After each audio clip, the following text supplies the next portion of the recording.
नमस्कार मित्रों, GS humour में आपका स्वागत है। आशा करता हूँ आप सब लोग बहुत अच्छे होंगे। और जैसा आप जानते हैं, जीएस ह्यूमर पर हम लोग रैपिड रिवीजन सीरीज को कवर कर रहे हैं। और इस सीरीज में हमने सबसे पहले अपने पॉलिटी सब्जेक्ट को उठाया है। और जैसा आपको पता है, ऑलमोस्ट 3 से 4 हमारे जो चैप्टर हैं वो कंप्लीट हो चुके हैं पॉलिटी के। और ये हम रैपिड रिवीजन कर रहे हैं। हमारे जो लक्ष्मीकांत के जो शॉर्ट नोट्स हैं, या फिर आप कह सकते हैं सिनॉप्सिस, इनके द्वारा हम अपने रैपिड रिवीजन को कर रहे हैं। और ऑलमोस्ट जो छोटे चैप्टर हैं उनको एक दिन में हम एक चैप्टर में ही ऑलमोस्ट 30 मिनट का, आधे घंटे का एक वीडियो होता है, उसमें हम एक चैप्टर को निपटा देते हैं। क्योंकि शॉर्ट नोट्स हैं जो कीवर्ड्स में हम सारे चीज़ों को यहाँ पर पढ़ रहे होते हैं, ठीक है। और अगर जो हमारे बड़े चैप्टर्स हैं उनके बारे में बात करेंगे तो डेफिनेटली वो थोड़े टाइम टेकिंग होते हैं, तो वहाँ पर हम जो है उनको डिवाइड करके वीडियोस में उनको पढ़ रहे होंगे। तो जैसा आप जानते हैं कि जो शॉर्ट नोट्स या फिर सिनॉप्सिस हैं उनके बारे में हम बात करें तो वो बहुत इंपॉर्टेंट होते हैं बेसिकली एग्जाम से पहले रिवीजन करने के लिए। कम टाइम में आपको बहुत जल्दी रिवाइज कर सकते हैं आप, क्योंकि कम टाइम में आप देखेंगे कि जब आप बात करते हैं लक्ष्मीकांत को रिवाइज करने की, तो वहां पर आप 700 से 800 पेज की जो बल्कि बुक है उसको आप इजीली रिवाइज नहीं कर सकते। तो इन्हीं सारी चीज़ों को ध्यान में रखते हुए मैंने खुद ये जो शॉर्ट नोट्स हैं वो बनाए हैं, सिनॉप्सिस बनाए हैं। काफ़ी टाइम लगा है, काफ़ी मेहनत लगी है। तो ये सारी चीज़ें जीएस ह्यूमर पर आपके लिए फ्री ऑफ कॉस्ट अवेलेबल हैं। तो आपसे रिक्वेस्ट करूंगा, प्लीज़ सब्सक्राइब करें, जीएस ह्यूमर को ज़्यादा से ज़्यादा सपोर्ट करें। तो आज की इस वीडियो में हम बात करेंगे, यहाँ पर हम बात करेंगे फंडामेंटल राइट्स के बारे में। फंडामेंटल राइट्स के बारे में हम अपने सिनॉप्सिस के द्वारा हम अपने यहाँ पर कुछ पार्ट को देखेंगे फंडामेंटल राइट्स के को। अब तक हम देख चुके हैं, हमारा जो हिस्ट्रिकल बैकग्राउंड था, सारे एक्ट देख चुके हैं, making of the Indian constitution देख चुके हैं, features of the Indian constitution देख चुके हैं, preamble of the Indian constitution देख चुके हैं। अब हम फंडामेंटल राइट की ओर मूव कर रहे हैं, ठीक है।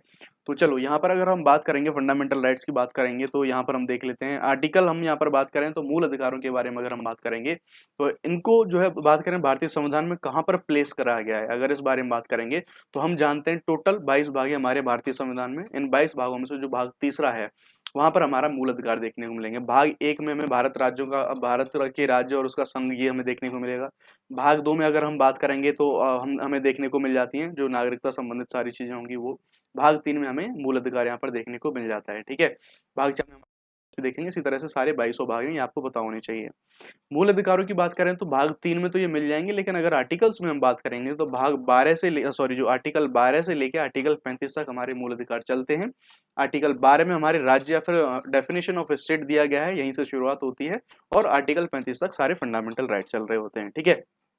तो देखो, भाग 3 को भारत का मैग्ना कार्टा बोला गया है, क्योंकि अगर हम इसमें बात करें तो मैग्ना कार्टा क्या था। मैग्ना कार्टा के बारे में हम बात करें तो देखेंगे जो सिविल राइट्स का जो हमारा बात करेंगे तो यानी कि सबसे स्टार्टिंग में जो हम बात करेंगे नागरिकों के अधिकारों का जो घोषणा पत्र होता है स्टार्टिंग में ब्रिटेन का, तो वहीं से हम इसको नाम लेते हैं कि उसको हम भारत का मैग्ना कार्टा इसके नाम से जानते हैं, ठीक है। उस मैग्ना कार्टा से कंपेरिजन करते हैं तो ये सीधी सी बात है, नागरिकों के अधिकार ही हमारे जो मूल अधिकार होंगे। तो देखो, सबसे पहले मैं आपको बताऊंगी बेसिकली मूल अधिकार होते क्या है। कई बार इनकी डेफिनेशन से क्वेश्चन आ जाता है हमारे एग्जाम्स में, ठीक है। आप देखो, लक्ष्मीकांत को आप चाहे आप स्टेट पीसीएस के लिए पढ़ें, आप इसके टाइम पे वो टाइम गया कि जब लूसेंट से पढ़ के जो है स्टेट पीसीएस के एग्जाम्स हो जाते थे। आज के टाइम पर आपको ऑथेंटिक सोर्सेस ही पढ़ने होते हैं कि स्टैंडर्ड मेंटेन करना होगा। फिर चाहे आप यूपी पीसीएस की बात करें, आप बीपीएससी की बात करें, आप किसी भी स्टेट पीसीएस की बात करें, ठीक है। तो देखो, अगर हम बात करेंगे तो ये एग्जाम में पूछ लेता है, कई बार दो स्टेटमेंट डाल के पूछ लेगा कि मूल अधिकारों से तात्पर्य है, पहला स्टेटमेंट, दूसरा स्टेटमेंट, अब आपको ऑप्शन दे देगा। तो जब आप इसके बारे में बात करेंगे तो आपको ध्यान रखना है, मूल अधिकार ऐसे अधिकार होते हैं जो कि हर एक प्रति व्यक्ति को या फिर बेसिकली नागरिकों के बारे में यहाँ पर देखते हैं। आगे हम डिफरेंस भी देखेंगे। तो अपने देश के लोगों के लिए जो उनका वैयक्तिक विकास है, उनका व्यक्तित्व विकास है, या फिर उनके संपूर्ण विकास को ये जो है देने की कोशिश करा जाता है इनके मूल अधिकारों के द्वारा, ठीक है। यानी कि जो ज्यादा से ज्यादा प्रतिबंध है गवर्नमेंट के द्वारा जो लगाए जाते हैं उनके अगेंस्ट में हमें ये देखने को मिलते हैं। इसलिए हमारा इसका राइट अगर हम देखेंगे तो भारत का मैग्ना कार्टा, यानी कि यहाँ पर ये मैग्ना कार्टा जो मूल अधिकार है हमारे, यहाँ पर इसका मतलब यही होगा कि हमें जो हमारे मूल अधिकार हैं, ऐसे मूल अधिकार दिए जा रहे हैं ताकि जो गवर्नमेंट है, गवर्नमेंट के द्वारा राज्य के विरुद्ध है, इसका मतलब क्या है, ठीक है। राज्य के विरुद्ध है इसका मतलब यही है कि राज्य के द्वारा यानी गवर्नमेंट के द्वारा जो ज्यादा से ज्यादा रिस्ट्रिक्शंस लगाए जाते हैं, उन रिस्ट्रिक्शंस को कम करने के लिए, या फिर गवर्नमेंट के विरुद्ध हमें ये मिलते हैं, यानी कि राज्य के विरुद्ध मिलते हैं। गवर्नमेंट के विरुद्ध मिलने का मतलब ये है। अब यहाँ पर राज्य लिखा गया है तो आप इसे राज्य और केंद्र के संदर्भ में ना लें, राज्य की परिभाषा में भी हम आर्टिकल 12 में देखेंगे कि राज्य में क्या क्या चीजें शामिल होती हैं। तो मूल अधिकारों के बारे में मैंने आपको एक टेस्ट में भी बताया था कि ये जो हमारा पॉलिटिकल डेमोक्रेसी होती है उसको इंश्योर करते हैं, उसके बारे में जो है उसको इंश्योर करते हैं, उसको बढ़ावा देते हैं। पॉलिटिकल यानी कि जो हमारा राजनीतिक लोकतंत्र है उसके बारे में। न्यायोचित होते हैं, न्यायोचित होते हैं यानी कि वाद योग्य होते हैं। इसका मतलब क्या होता है, तो इसका मतलब सिंपल सा होता है कि यानी कि इन्फोर्सेबल है, यानी कि इनके उल्लंघन होने की दिशा में आप सीधे सुप्रीम कोर्ट जा सकते हैं, कोर्ट लेके जा सकते हैं कि भाई आपके इन मूल अधिकारों का उल्लंघन हो रहा है, तो आप इसके आधार पर जो है कोर्ट जा सकते हैं और इनको इंश्योर करा सकते हैं। भारतीय संविधान ने सुप्रीम कोर्ट ऑफ इंडिया यानी कि हमारे भारत का जो उच्चतम न्यायालय है, सर्वोच्च न्यायालय है, उसको मूल अधिकारों का कस्टोडियन या फिर संरक्षक घोषित करा है। आप रखेंगे। ठीक है, अब इनका उद्देश्य क्या है, क्यों लाए गए मूल अधिकार, तो कानून की सरकार बनाना ये इनका उद्देश्य होता है। ठीक है, चलिए अब बात कर लेते हैं। हमने ये तो देख लिया मूल अधिकार क्या है, इनके बेसिक फीचर्स क्या हैं। आपको एक एक पॉइंट मिलेगा, एक एक पॉइंट से आपको क्वेश्चन मिलेंगे। इवन आप लोग अगर इसका जो है कंपैरिजन भी करेंगे ना, तो आप लोग देखेंगे कि आप लक्ष्मीकांत खोल के देखेंगे तो एक एक पॉइंट आपको यहाँ पर जो एग्जैक्टली लक्ष्मीकांत से ही मिल रहा होगा। ठीक है, तो इसलिए काफी इंपॉर्टेंट ये चीजें हो जाती हैं। चलो, अब हमने ये तो देख लिया कि इनके फीचर्स क्या हैं। अब हम हमारे जो मूल अधिकार हैं हम उनके बारे में देखेंगे। तो देखो, नंबर ऑफ अगर हम फंडामेंटल राइट के बारे में बात करें तो आज के टाइम पर ये हमें 6 प्रकार के जो मूल अधिकार मिले हुए हैं। ठीक है, अगर हम बात करेंगे 44वें संविधान संशोधन के द्वारा, तो उससे पहले हमें 7 मूल अधिकार मिले हुए थे। तो अब 7वां कौन सा कहाँ गायब हो गया, तो जो 7वां हमारा संपत्ति का मूल अधिकार था, उसको 44वें संविधान संशोधन के द्वारा 1978 में गवर्नमेंट के द्वारा मूल अधिकारों की श्रेणी से निकाल के उसको कानूनी अधिकार की श्रेणी में डाल दिया गया। ठीक है, तो ये चीज आपको ध्यान रखनी है इसके अंदर हमने। अब हम जो 6 हमारे मूल अधिकार बचे हुए हैं उनको देख लेंगे। पहला हमारा अधिकार हो जाएगा राइट टू इक्वलिटी, यानी कि समता का अधिकार, समानता का अधिकार। और ये समानता के अधिकार हमारे शुरू होते हैं आर्टिकल 14 से लेके, और आर्टिकल 14 से लेके आर्टिकल 18 तक। ठीक है, उसके बाद हमारे आते हैं स्वतंत्रता का अधिकार। स्वतंत्रता के अधिकारों की बात करें तो आर्टिकल 19 से लेकर आर्टिकल 22 तक हमें ये दिखाई देते हैं। उसके बाद हम बात करेंगे शोषण के विरुद्ध अधिकार। तो शोषण के विरुद्ध अधिकार हमें आर्टिकल 23, 24 इनमें देखने को मिल जाएंगे। उसके बाद हम धर्म की स्वतंत्रता के अधिकारों के बारे में बात करेंगे तो आर्टिकल 25 से लेकर आर्टिकल 28 तक हमें धर्म की स्वतंत्रता के अधिकार मिल जाएंगे। ठीक है, यानी कि क्या क्या हमारे धार्मिक स्वतंत्रता है, एक एक हम अच्छे से एक एक अपने आर्टिकल को यहाँ पर देख रहे होंगे। उसी प्रकार हम बात करेंगे यहाँ पर संस्कृति और शिक्षा का अधिकारों इनके बारे में। तो यानी कि जो सभी लोगों को अपनी संस्कृति को बचाए रखने का, अपनी एजुकेशन लेने का ये अधिकार होगा। ये आर्टिकल 29 और 30 में हमें मिलेंगे। और उसके बाद अंत में जो 6वां मूल अधिकार होगा ये होगा हमारा संवैधानिक उपचार, जो कि आर्टिकल 32 में मिलेगा। अब ये संवैधानिक उपचार बेसिकली होते क्या हैं, तो जितने भी हमारे मूल अधिकार हैं, उन मूल अधिकारों को, ये जैसा मैंने आपको बताया, उनके हनन होने की स्थिति में आप डायरेक्टली कोर्ट जा सकते हैं। इवन आप डायरेक्टली सुप्रीम कोर्ट जा सकते हैं इनको लागू कराने के लिए। तो ये इसलिए जो संवैधानिक उपचार है ना, उपचार का मतलब क्या होता है, जब भी मान लीजिए आप बीमार हुए, आपके बॉडी में कोई प्रॉब्लम हुई, कोई इश्यू हुए, तो आप डॉक्टर के पास जाते हैं ना, उनको उनसे उस बीमारी को इंट्रोड्यूस कराने के लिए, उस बीमारी को टैकल करने के लिए। एग्जैक्टली, अगर यहाँ पर भी आपके मूल अधिकार बीमार होते हैं तो आप उस डॉक्टर रूपी सुप्रीम कोर्ट के पास पहुंचते हैं वहां पे, और वो सुप्रीम कोर्ट आपके जो है मूल अधिकार होते हैं उनका इलाज करता है, उनको आपके लिए एग्जीक्यूट करवाता है। तो आर्टिकल 32 अपने आप में मूल अधिकार है। तो इस चीज का मतलब ये हो गया, इस चीज का आपको ये ध्यान रखना है, आप अगर मूल अधिकारों को लागू करवाने के लिए सुप्रीम कोर्ट के पास जाते हैं तो सुप्रीम कोर्ट उस मामले में मना नहीं कर सकता। सुप्रीम कोर्ट के लिए इस बात की बाध्यता है कि अगर आपके मूल अधिकारों का हनन होता है तो वो उनको इंश्योर करेगा, वो उनका कार्यान्वयन करवाएगा। ठीक है, ये हुआ। अब हमने देखा था यहाँ पर जो संपत्ति का अधिकार है, मैंने बताया था आपको, यहाँ 44वें संविधान संशोधन के द्वारा 1978 का टाइम होता है। भाग 12 या फिर हम इसको बोलेंगे हमारा जो आर्टिकल 300 का है, कानूनी राइट्स की श्रेणी में इसको, यानी लीगल राइट्स की श्रेणी में इसको डाल दिया गया। ठीक है, अब कुछ और जो बचे हुए को भी देख लेते हैं हमारे जो मूल अधिकारों के। तो फीचर है असीमित नहीं, यानी कि ऐसी बात नहीं है अगर हमें मूल अधिकार मिले हुए हैं तो ये अनलिमिटेड है। मिले हुए हैं कि बस मिले हुए हैं तो मिले हुए हैं, यानी कि अगर बोल दिया आपको कि अभिव्यक्ति की आजादी आपको मिली हुई है तो इसका मतलब ये नहीं कि अनलिमिटेड है, आप अभिव्यक्ति के नाम पर कुछ भी करेंगे, नहीं। असीमित नहीं होते, सीमित होते हैं। और इवन अगर हम बात करें तो जो हमारी संसद है, संसद के द्वारा इनमें कटौती भी करी जा सकती है। हाँ, हालांकि हम ध्यान रखेंगे, जैसा मैंने आपको बताया था, हमारा 1973 में जो केशवानंद भारती वाद आता है, उसके अकॉर्डिंगली जो हमारा जो बेसिक स्ट्रक्चर का पार्ट आता है, उस बेसिक स्ट्रक्चर के पार्ट को जो है कम नहीं करा जा सकता। लेकिन हाँ, ये अनलिमिटेड भी नहीं है, यानी कि लिमिटेड है, सीमित है। वाद योग का मतलब वही है कि आप इनको, अगर ये उल्लंघन होता है तो उस स्थिति में आप इनको कोर्ट में ले जा सकते हैं। युक्त प्रतिबंध, तो वाद यानी कि असीमित नहीं है, अनलिमिटेड नहीं थे, उसका मतलब यही था कि इन पर युक्त प्रतिबंध लगे हुए थे, यानी कि लॉजिकल या फिर रीजनेबल रिस्ट्रिक्शंस हम इनको बोलते हैं। कि जैसा मान लीजिए आपको अगर ऐसी कंडीशन हो जाती है कि मान लीजिए हमारा आपको कुछ ऐसी कंडीशन होगी कि जैसे मान लीजिए आपको अभिव्यक्ति का वो मिला हुआ है, हालांकि हम आगे डिटेल में सब कुछ देखेंगे। अब मान लीजिए आपको अभिव्यक्ति की आजादी नाम का जो है कानून, ये जो हमारा मूल अधिकार है, ये मिला हुआ है। तो ऐसी बात नहीं है अभिव्यक्ति के नाम पर आप कुछ भी करें, नहीं। रीजनेबल रिस्ट्रिक्शंस लगे हुए हैं, यानी कि गवर्नमेंट कुछ आधारों पर आपकी जो अभिव्यक्ति की आजादी है उसको कम कर सकती है। वो आधार क्या क्या होंगे वो हम आगे डिस्कस करेंगे, और वो सारे आधार हमारे संविधान में भी वर्णित देखने को हमें मिल जाते हैं। ठीक है, अब जो मूल अधिकार अगर हम इनके अप्रोच के हिसाब से बात करें तो हमें 2 प्रकार के दिखाई देते हैं। एक मिलेगा हमें नेगेटिव प्रकार का मूल अधिकार, जो कि सरकार की जो अथॉरिटी है, गवर्नमेंट की अथॉरिटी है, उसको कम करेगा। ठीक है, यानी कि नागरिकों के ऊपर जो गवर्नमेंट का नियंत्रण है उसको कम करने वाले हैं कुछ हमें मूल अधिकार देखने को मिल जाएंगे। और कुछ जो पॉजिटिव हमें मिलेंगे, जो पॉजिटिव मूल अधिकार ऐसे मिलेंगे जैसे जो हमारा जो गवर्नमेंट को कुछ करने के लिए प्रेरित करते हैं, गवर्नमेंट को कुछ विशेष सुविधा प्रदान करते हैं, या फिर हमें कुछ विशेष सुविधा प्रदान करते हैं, यानी कि जो कुछ करने से रोकेंगे उनको नेगेटिव फंडामेंटल राइट बोलेंगे। और जैसे हम बोलेंगे भेदभाव का अधिकार है ना, तो भेदभाव का अधिकार का क्या मतलब है, मतलब मान लीजिए कोई डिस्क्रिमिनेशन नहीं होगा किसी के बीच में, तो हम भेदभाव करने से रोक रहे हैं ना, ठीक है।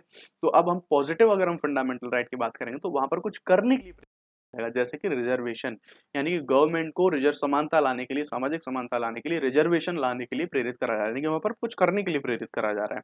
तो इस तरह से पॉजिटिव और नेगेटिव दोनों अपने एस्पेक्ट देख लिया, हमारा जो ये है फंडामेंटल राइट है।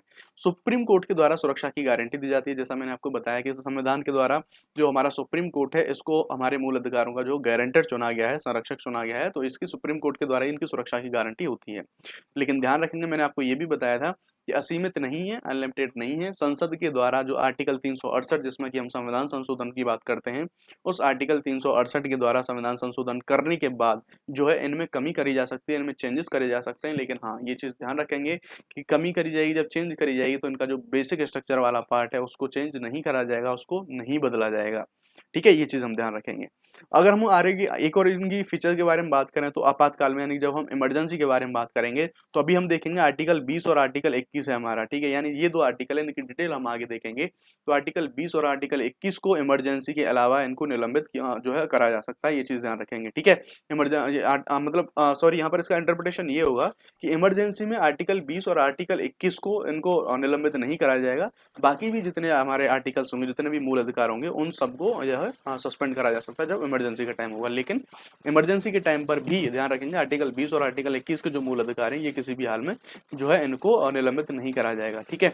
तो उसके बारे में हम बात करेंगे यहाँ पर। अगला हमारा कह रहा है आर्टिकल 19 के जो राइट है, यानी कि जो अभिव्यक्ति की आजादी जो हमें मिलती है आर्टिकल 19 के तहत, वो अभिव्यक्ति के आजादी के जो मूल अधिकार हैं हमारे, वो सिर्फ तभी रिफ्यूज होंगे, वो सिर्फ तभी सस्पेंड होंगे जब हम आर्टिकल 352, यानी कि जब हम बात करते हैं हमारा जो नेशनल इमरजेंसी है ना, राष्ट्रीय आपातकाल है, तो वो सिर्फ आर्टिकल अभिव्यक्ति की आजादी वाला जो हमारा आर्टिकल 19 है, ये जब ही सस्पेंड होगा जब ये जो लगा हो, हमारा जो इमरजेंसी लगा हो युद्ध विदेशी आक्रमण के आधार पर ही निलंबित होगा, ना कि सशस्त्र विद्रोह के आधार पर। अब मैं आपको यहाँ पर एक चीज थोड़ा सा इंडिकेट करना चाहूंगा, हमारी जो इमरजेंसी होती है, 3 प्रकार की इमरजेंसी होती है। राष्ट्रीय आपातकाल, नेशनल इमरजेंसी, जो कि आर्टिकल 32 सॉरी जो आर्टिकल 352 के तहत लगाई जाती है, और संवैधानिक विफलता के आधार पर हमारा जो राष्ट्रपति शासन है लगाया जाता है आर्टिकल 356 के अकॉर्डिंग, और 360 में हमें देखने को मिलता है वित्तीय आपातकाल। आर्टिकल 352 के बारे में भी बताऊं तो ये 3 आधारों पर लगता है, ठीक है। पहला आधार तो हुआ किसी देश से हमारा युद्ध हो गया, किसी कोई आक्रमण हो गया, किसी ने हमारे ऊपर अटैक कर दिया, और तीसरा होता है हमारा सशस्त्र विद्रोह, ठीक है। तो ध्यान रखेंगे, जो आर्टिकल 19 को हम हटाने की बात कर रहे थे, उसको सस्पेंड की बात कर रहे थे, वो सिर्फ और सिर्फ तभी हटेगा जब युद्ध या विदेशी आक्रमण के आधार पर इमरजेंसी लगी हो, ना कि तीसरा जो आधार था कि सशस्त्र विद्रोह होगा हमारे देश के अंतर्गत ही, तो उस टाइम पर जो है हमारा आर्टिकल जो 19 है ये नहीं रिमूव होगा, ये सस्पेंड नहीं होगा। ये इंपॉर्टेंट पॉइंट है, दोनों से क्वेश्चन बहुत अच्छे आते हैं, लोग कंफ्यूज ज्यादा होता है लोगों को।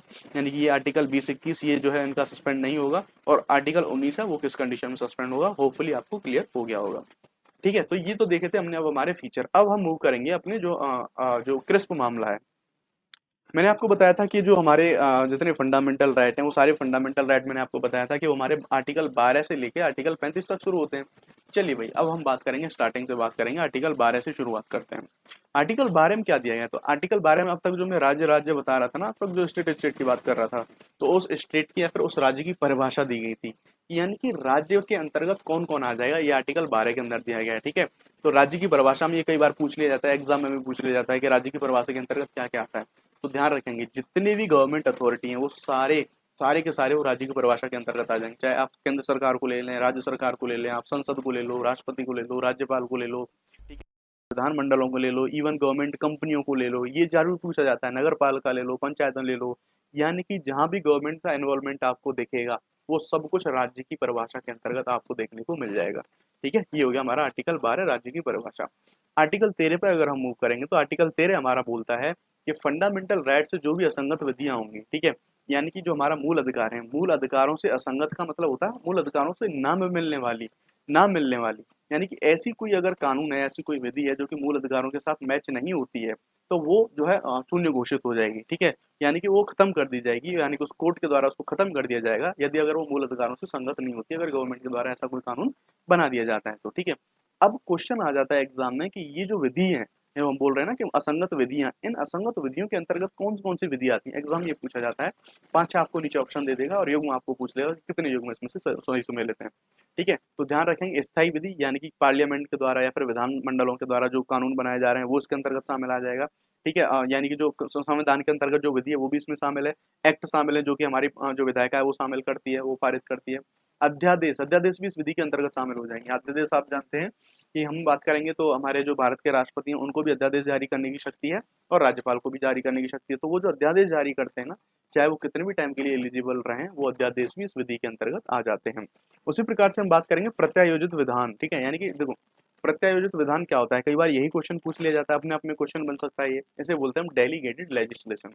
तो देखो जैसा आप जानते हैं कि हमारी जो शासन व्यवस्था है उसके संबंध में अगर हम बात करें तो हमारे देश की शासन व्यवस्था में जो सरकार बनाने का काम सौंपा गया है, जो सरकार जो सॉरी जो कानून बनाने का जो काम सौंपा गया है, जो विधि बनाने का काम सौंपा गया है, कार्यपालिका, विधायिका और न्यायपालिका, इन सब तीनों के अलग अलग फीचर होते हैं। तो इन सब तीनों को जो जो काम सौंपा गया है उन सब के बारे में अगर हम बात करेंगे तो आप जानते हैं कि विधायिका का काम क्या होता है, कानून बनाना। ठीक है, कानून बनाना, बातचीत करके, बहस करके सदनों में कानून बनाना, विधि बनाना काम होता है। कार्यपालिका का क्या काम होता है, उन कानूनों को लागू करवाना और नीतियां बनाना, नीतियों को लागू करवाना। न्यायपालिका का काम होता है न्याय करना और संविधान की रक्षा करना। तो अब हमने यहाँ पर देखा कि विधायिका का काम तो है कानून बनाना, लेकिन जब कानून विधायिका का पहुंच जाए, ये काम पहुंच जाए किसके पास, कार्यपालिका के पास। कार्यपालिका के पास कैसे पहुंचेगा, मान लीजिए अध्यादेश हुआ, अध्यादेश के द्वारा क्या बना रहे हैं लोग, कानून ही तो बना रहे हैं, कोई आदेश पारित कर रहे हैं। तो ये सब यानी कि डेलीगेटेड लेजिस्लेशन, यानी कि उस लेजिस्लेशन के काम को हमने डेलीगेट कर दिया कहाँ पर, कार्यपालिका के लिए। तो ये सब इसके एग्जाम्पल हो जाएंगे और ये सारे डेलीगेटेड जितने भी लेजिस्लेशन होंगे ये भी हमारे इसके आर्टिकल 13 के अंतर्गत आ जाएंगे, जो विधियां होंगी इसके अंतर्गत। ठीक है, आदेश हुए, उपविधियां हुई, कोई नियम हुए गवर्नमेंट के द्वारा जो बनाए गए हैं, विनियम हुए, अधिसूचना हुए, ये सब जो है इसी के अंतर्गत आ जाएंगे। फंडामेंटल राइट में जो असंगत विधियां लिखी गई हैं, सबसे इंपॉर्टेंट है रूढ़ी और प्रथाएं। तो ध्यान रखेंगे रूढ़ियां और प्रथाएं जो अब तक प्रचलित चली आ रही हैं वो भी विधि के अंतर्गत आती हैं। ज्यादातर लोग कंफ्यूज होते हैं इसमें कि रूढ़ी प्रथाएं विधि के अंतर्गत क्यों आएंगी, तो आपको ध्यान रखना है रूढ़ी प्रथा अगर वहां पर दिया गया है तो सबसे ज्यादा कंफ्यूज होने का स्कोप वही है और आपको ध्यान रखना है ये इसके अंतर्गत शामिल होगा। ठीक है, तो आर्टिकल 13 में क्या क्या शामिल होता है, यहाँ से भर भर के क्वेश्चन आपने देखे होंगे, अच्छे खासे क्वेश्चन मिलते हैं यहाँ से, ये चीज हमने देख ली। अब आर्टिकल 13 के जितने क्लॉजेज हैं उन सब क्लॉजेज के बारे में हम बात करेंगे, क्वेश्चन यहाँ से आने की संभावना अच्छी रहती है। फंडामेंटल राइट बहुत इंपॉर्टेंट है, जगह जगह बार बार और अलग अलग तरीकों से यहाँ से क्वेश्चन पूछे जाते हैं। और अपने आप में आपको पता है लक्ष्मीकांत में फंडामेंटल राइट का कितना बड़ा पार्ट है और वो क्रिस्प करा गया, तो ये भी थोड़ा सा टाइम लेगा, ध्यान रखेंगे। आर्टिकल 13 एक क्या कहता है, आर्टिकल 13 का क्लॉज एक क्या कहता है, ये संविधान से पहले की जो पारित हुई विधियां थी उनके बारे में बोलता है कि संविधान से पहले की ऐसी विधियां जो मूल अधिकारों से असंगत हैं, वो उन उस मात्रा तक हम देखेंगे, वो जो मूल अधिकारों से असंगत हैं तो वो असंगत जो है उनको शून्य घोषित करा जाएगा। ठीक है, इसको क्या बोलते हैं कि ये जो उनको शून्य घोषित करा जाएगा उस मात्रा तक शून्य करा जाएगा जिस मात्रा तक वे फंडामेंटल राइट से असंगत हैं। ठीक है, तो फंडामेंटल राइट से असंगत है तो इसका मतलब आपको क्या है ये ध्यान रखना है। ठीक है, क्या हो जाएगा इसका मतलब मैं आपको बताता हूँ। ठीक है, यहाँ पर ध्यान रखेंगे कि इसको बोलते हैं हम आच्छादन का सिद्धांत। आच्छादन का सिद्धांत क्या होता है, यानी कि फंडामेंटल राइट से असंगत होने के कारण जो समाप्त नहीं होती वो विधि, बल्कि फंडामेंटल का ग्रहण लगने से वो ढक जाती है। ठीक है, ये ध्यान रखेंगे, ये बात बोली थी सुप्रीम कोर्ट ने आच्छादन के सिद्धांत में। और आच्छादन का सिद्धांत आपको कहाँ देखने को मिलेगा, आर्टिकल 13 क्लॉज 1 में मिलेगा। ठीक है, तो आर्टिकल 13 1 क्या बोलता है, संविधान को जो लागू है उससे होने से पहले की विधियों के शून्य होने के बारे में बताता है।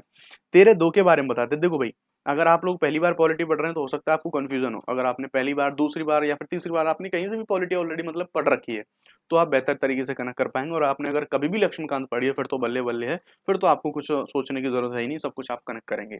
अब लक्ष्मीकांत का स्टैंडर्ड हाई है तो डेफिनेटली आप डरेंगे नहीं, वो तो आपको एंड ऑफ द डे पढ़ना ही है, तो यहाँ पर हम सारी चीजों को कवर करेंगे। आर्टिकल 13 एक तो हम देख रहे थे संविधान को कवर कर रहा था, अब हम बात करेंगे आर्टिकल 13 2 के बारे में, तो ये संविधान लागू होने के बाद की विधियों को कवर करेगा।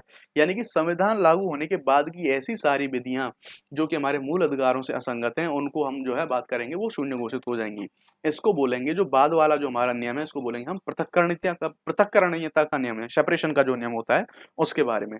अब ये सेपरेशन का या फिर पृथक्करणीयता का नियम क्या कहता है, तो ये बात बोलता है कि भाई अगर मान लीजिए हमारा कोई भी एक्ट है ना, अगर देखो मैं आपको एग्जांपल की सहायता से बताता हूँ। मान लीजिए अगर हमारा यहाँ पर एक्ट है और ये एक्ट आपका 100 लाइन का है, एक एग्जांपल के तौर पे बता रहा हूँ आपको समझाने के लिए।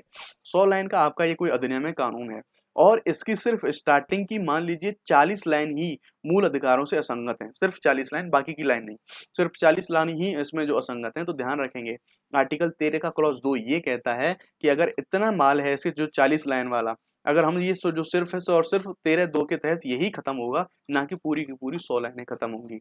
यानी कि जितना पार्ट इम्पैक्ट हो रहा है मूल अधिकारों से, वो पार्ट ही खत्म हो जाएगा इस एक्ट का, बाकी जो पार्ट है वो बचा रहेगा, वो जिंदा रहेगा। ठीक है, ये बोलता है हमारा 13(2). ठीक, तो ये हो गया हमारा पृथक्करणीयता का सिद्धांत। अब अगर अगला हम बात करेंगे, अगला कह रहा है 13(3) में क्या कह रहा है, 13(3) में विधि का अर्थ बताया गया है कि विधि का मतलब क्या होता है, कानून का विधि के अंतर्गत क्या क्या आ जाएगा। तो अभी हम देख चुके हैं कि आदेश, अध्यादेश, एक्ट, नियम, प्रथा, रूढ़ी, ये सब कुछ विधि के अंतर्गत आ जाएगा, ये अब ऑलरेडी हम जान चुके हैं। कई बार मिलान के लिए भी क्वेश्चन पूछ लेता है, सही सुमेलन के भी क्वेश्चन पूछ लेता है। 13(1) में क्या है, 13(2) में क्या है, दोनों को बराबर में लिखेगा, अब आपसे सही सुमेलन पूछ लेगा, या फिर कौन सा गलत है ये पूछ लेगा। तो बहुत का आपको ध्यान रखना है।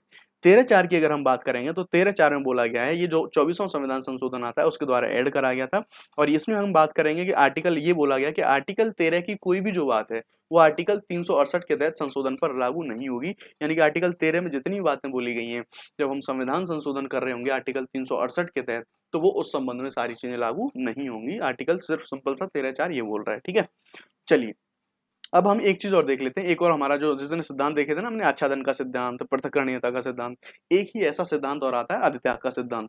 यूपीएससी जो हार्ड लेवल का क्वेश्चन बनाते हैं ना, विजन के या फिर दृष्टि के मेंटरशिप के टेस्ट देखेंगे, तो वहां पर आपको ऐसे क्वेश्चन देखने को मिलेंगे। जब ये लोग हार्ड लेवल के क्वेश्चन बनाते हैं ना, तो आगे कीवर्ड लिख देंगे जैसे आच्छादन का सिद्धांत, आगे उसके बारे में डिटेल डाल दी। अब आप तीनों में कंफ्यूज हो गए, आप तीनों को मिलाना है, फिर सही गलत के बारे में बताना है। ठीक है, चलो अधित्याग के बारे में हम बात करेंगे। तो अधित्याग का जो सिद्धांत है वो क्या कहता है, वो ये कहता है कि किसी भी नागरिक को अपनी इच्छा से मूल अधिकारों को त्यागने का अधिकार नहीं होगा। इसका रीजन ये था, ये सिद्धांत इसलिए लाया गया था कि भारत में उस टाइम पर इतनी पॉलिटिकल अवेयरनेस नहीं थी, इंसानों को अपने अधिकारों के बारे में पता ही नहीं है लोगों के। तो अभी पता चला, मेरा दिमाग खराब हुआ, सुबह जगते ही बोला कि नहीं नहीं मुझे अपने मूल अधिकार नहीं चाहिए, उसका नुकसान कितना हो जाएगा इस चक्कर में ये किसी को नहीं पता। ठीक है, तो ये इन सारी चीजों को, यानी कि एक आम आदमी को यही अधिकार नहीं कि वो अपने मूल अधिकारों को स्वेच्छा से त्याग दे, इसको बोलते हैं अधित्याग का सिद्धांत।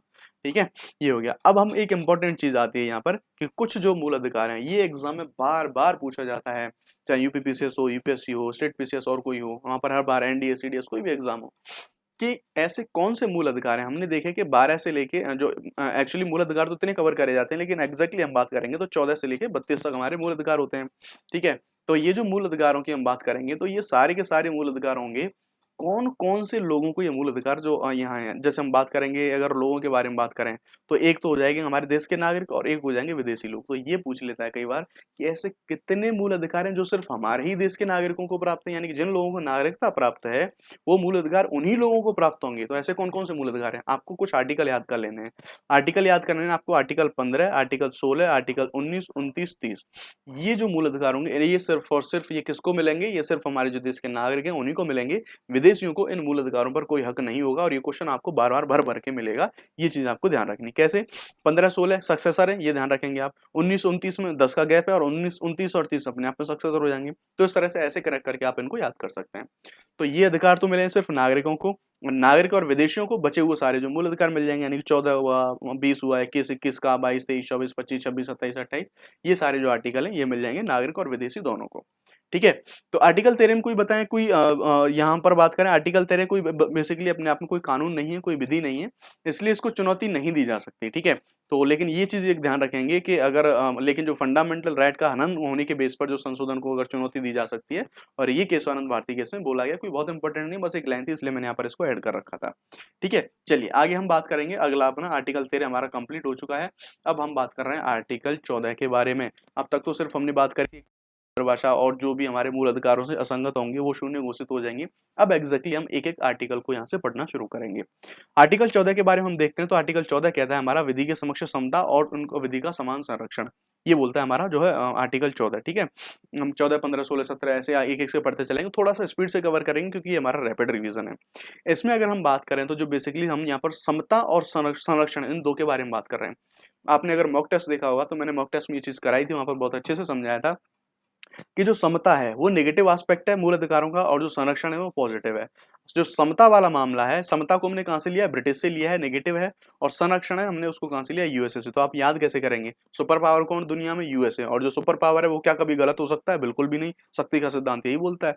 ठीक है, कि घर में अगर मान लीजिए जो सबसे सुपर पावरफुल आदमी है, क्या उसकी बात को कोई मना कर सकता है? क्या वो कभी गलत हो सकता है? बिल्कुल भी नहीं, वो गलत भी बोलेगा तब भी कहेंगे बिल्कुल सही कह रहा है।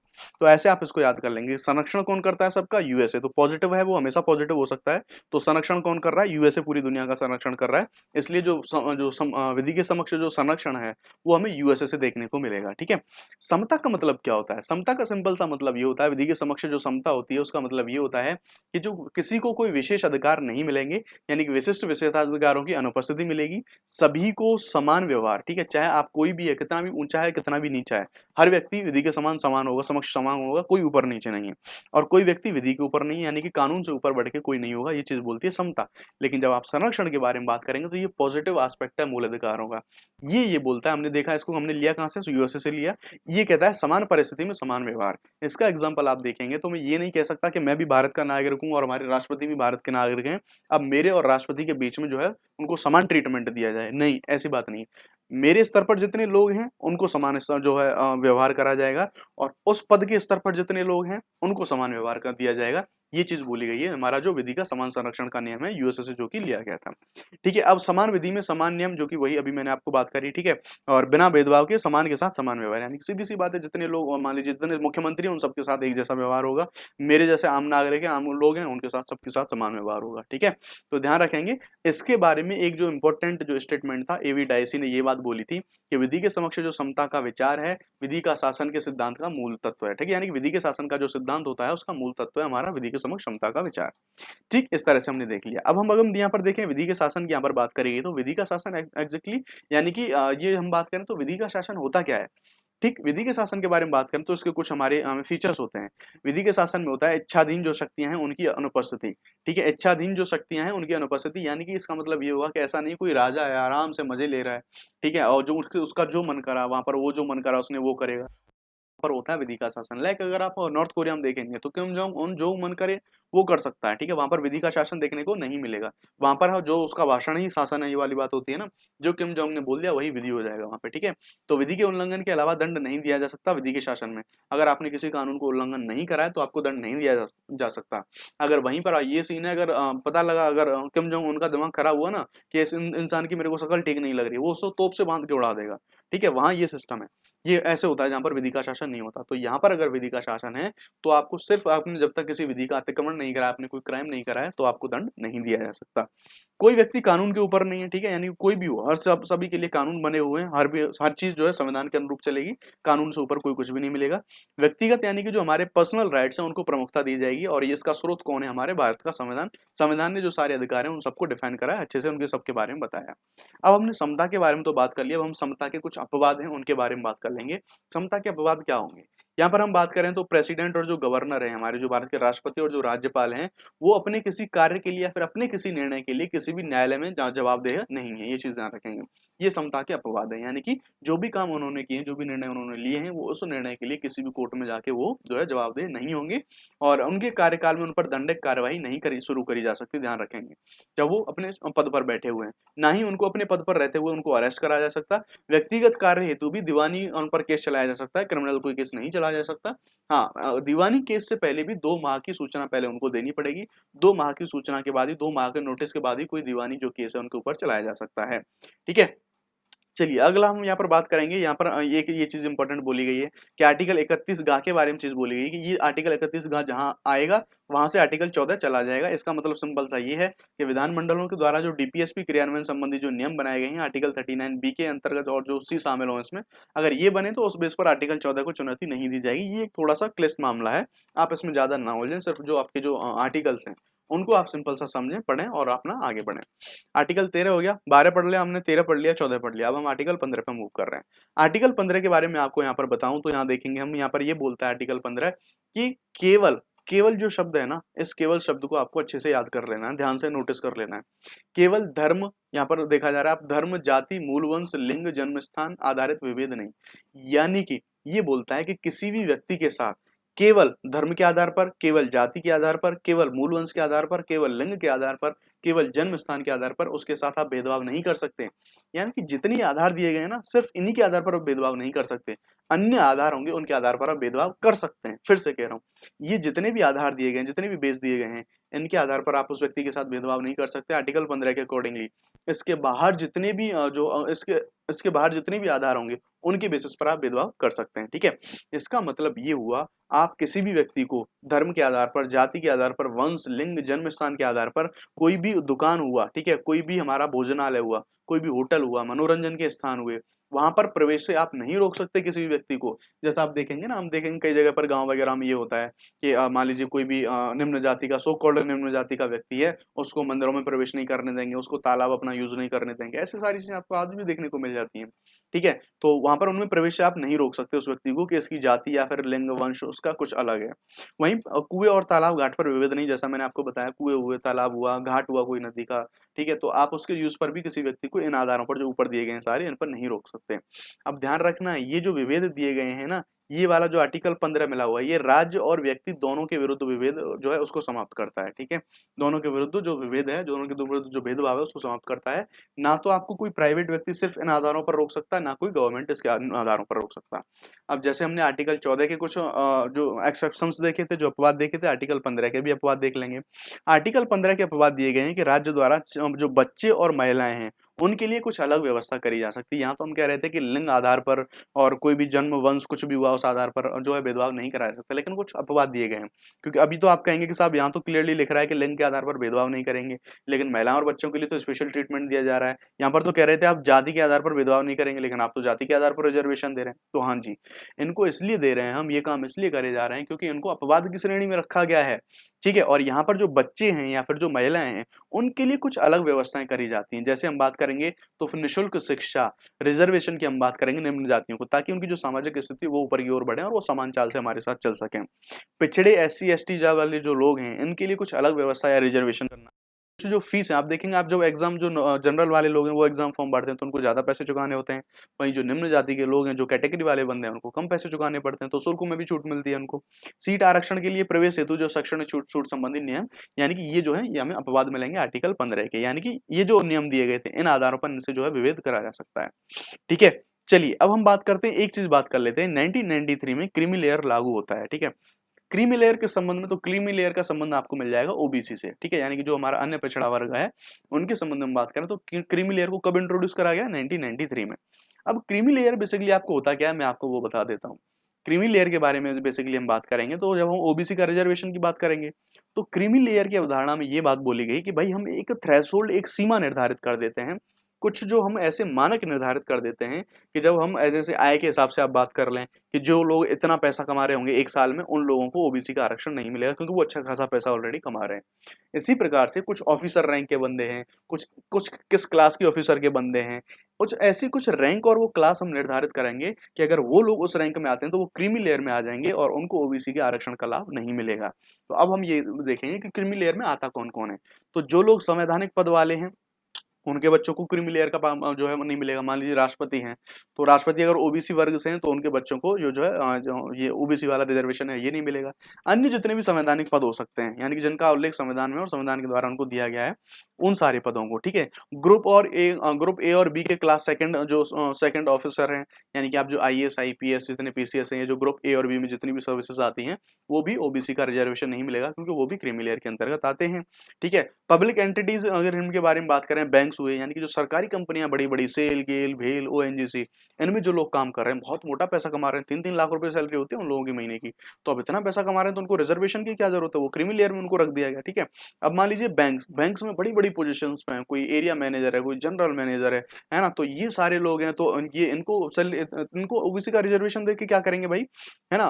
और जो विश्वविद्यालय के समकक्ष ऑफिसर होंगे, ठीक है, ये। और बलों में अगर हम सेना में बात करेंगे तो मिलिट्री में जो कर्नल रैंक होती है एक ऑफिसर की, उस कर्नल रैंक से ऊपर के जितने भी ऑफिसर होंगे वो भी और जो है हमारा क्रीमी लेयर के अंतर्गत आएंगे और उनको ओबीसी का रिजर्वेशन नहीं मिलेगा। डॉक्टर, इंजीनियर, लेखक, यानी कि इन सबको इनमें रखा गया कि भाई आप अगर क्रीमी लेयर में आते हैं तो फिर आपको ओबीसी का रिजर्वेशन नहीं मिलेगा। अब ये एक इनकम के बेस पर ही ये जो थ्रेशोल्ड है इसको रखा गया। ये जो प्राइवेट लोग हैं, अगर कोई व्यक्ति 8 लाख रुपए की उसकी वार्षिक आय है, ठीक है, यानी कि आप एक साल में 8 लाख का आपका पैकेज है, तो आप भी अपना जीवन जो है नॉर्मल तरीके से जी सकते हैं, आपको भी ओबीसी के आरक्षण की जरूरत नहीं है। ठीक है, तो ये चीज थी हमारा सब कुछ इसके बारे में। और एक ये था कि रोहिणी आयोग के द्वारा 2017 में आर्टिकल 340 के तहत जो है रोहिणी आयोग ओबीसी के उपवर्गीकरण को, कई बार आपसे पूछ लेता है ना कि रोहिणी आयोग किस चीज से संबंधित है, तो आपको ध्यान रखना है कि 2017 में आर्टिकल 340 के तहत ओबीसी का सब क्लासिफिकेशन करने के लिए रोहिणी आयोग की स्थापना में देखने को मिल जाती है। तो आज की वीडियो में काफी है ना, हम देखेंगे कि आपको थोड़ा लंबा ज्यादा हो जाएगा तो बोझिल हो जाएगा। ऐसे छोटे छोटे वीडियोस भी हम जल्दी जल्दी कवर करेंगे। जब भी हमारा चैप्टर कंप्लीट हो जाएगा, इसका पीडीएफ मैं आपको टेलीग्राम ग्रुप में दे दूंगा, आप आराम से रैपिड रिवीजन एग्जाम से पहले ठोक देना, गारंटी है कोई भी क्वेश्चन आपका गलत हो जाए। हाँ, एक यहाँ पर इंपॉर्टेंट चीज और है, पहली तो एक आपसे रिक्वेस्ट है कि प्लीज ज्यादा से ज्यादा सपोर्ट करिए जीएस ह्यूमर को, और अगर आप ज्यादा से ज्यादा सपोर्ट करेंगे तो आपको बहुत अच्छी अच्छी चीजें मिलेंगी। अभी ये जो सीरीज है मैं फिर कह रहा हूँ फ्री है, तो इसको बहुत हल्के में मत लेना, बहुत प्रीसियस कंटेंट है। ठीक है, अगर इसी को मैं टाइप करवा के और हम चाहें पेड इसको बेचना तो आराम से बिकेगा। ठीक है, लेकिन अभी क्योंकि हम इनिशियल स्टेज में अपनी में, तो इन सारी चीजों की अभी जरूरत नहीं है। अभी क्योंकि आप स्टार्टिंग के मेंबर हैं हमारे, आपने साथ दिया स्टार्टिंग में, तो आपके लिए सारी चीजें फ्री ऑफ कॉस्ट अवेलेबल हैं। बस रिक्वेस्ट है आपसे ज्यादा से ज्यादा शेयर करें, लाइक कर दें, कुछ नहीं जा रहा आपका। कमेंट में आपका जैसा भी जो भी ओपिनियन है वो हमें बता सकते हैं। इन सारी चीजों के पैसे नहीं लगते, बस हाँ एक आपको पढ़ रहे हो, आपको चीजें समझ में आ रही हैं, फ्री ऑफ कॉस्ट आपको इतनी अच्छी चीजें मिल रही हैं, तो थोड़ा सा आप भी अपना पार्टिसिपेट, वैल्यू भी आप करिए। क्या ही जा रहा है पैसा, रील्स देखने में आप बहुत टाइम वेस्ट करेंगे। ठीक है, पैसे तो आपको देने नहीं पड़ रहे इन सारी चीजों के, तो आप फ्री में कर रहे हैं, तो क्यों ना आप थोड़ा सा अपना पार्टिसिपेशन दिखाएं। स्टिल आपकी कोई क्वेरी है, आपका कोई इश्यू है, आपको हमें रीच आउट करना है, तो आप gshumor@gmail.com से आप हमें मेल कर सकते हैं, आप अपनी क्वेरी हमसे पूछ सकते हैं। ध्यान रखेंगे जो चैनल का नाम है जीएस ह्यूमर, जीएस में कोई स्पेस नहीं है, ध्यान रखेंगे, gshumor@gmail.com ये हमारा मेल है, आप डायरेक्टली हमें रीच आउट कर सकते हैं, हमसे बात कर सकते हैं। ठीक है, चलिए आज की वीडियो में इतना ही काफी। अपनी नेक्स्ट जो लेक्चर होगा हमारा, जो फंडामेंटल राइट होंगे आर्टिकल 16 से, हम कल की जो वीडियो होगा उसमें हम बात करेंगे। आज के लिए इतना ही काफी, धन्यवाद, थैंक यू वेरी मच।